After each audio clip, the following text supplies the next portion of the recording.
అయ్యా అతనితో నేను దోస్తి కట్టినాను, అతనితో కలిసి ఎన్నోసార్లు నేను ఈ రీతిగా నా ఇష్టానుసారంగా జీవించినాను, నాతో ఉండవలసిన వాడతను, అతను కూడా పంపించనే అడుగుతున్నారంట.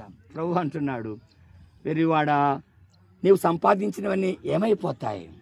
వాడు సంపాదించినవన్నీ కూడా అక్కడికి రాలే, అక్కడ పడంటున్నాడు.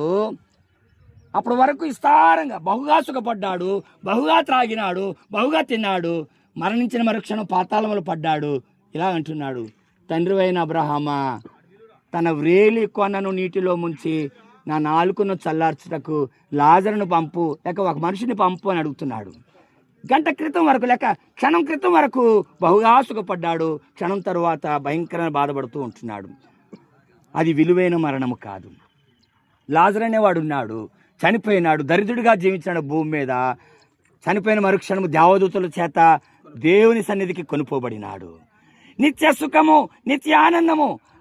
అందుకనే పరిశుద్ధ గ్రంథంలో ఒక మాట సెలవిస్తూ ఉంది, అందరము ఒకసారి చనిపోతామంట, పునరుత్థానం ఉంటుందంట. అందరికీ తెలుసు చనిపోయిన తర్వాత నరకానికో మోక్షానికో వెళతాము, మన ఆత్మ అక్కడికో ఇక్కడికో వెళ్తుంది అనేది. దాన్నే పునరుత్థానం అని బైబిల్ గ్రంథం సెలవిస్తూ ఉంది. అయితే 2 రకాల పునరుత్థానం ఒకటి ఉందంట. ఒకటేమో జీవ పునరుత్థానము, రెండవది తీర్పు పునరుత్థానము లేక మరణ పునరుత్థానము. తీర్పులోకి వచ్చిన వారంతా కూడా మరణమునకు కొనిపోయి, ఏ మరణం అంటే యుగ యుగాలు అగ్ని గంధకాలతో మండే గుండము. అదే నిత్యము ఉంటాము.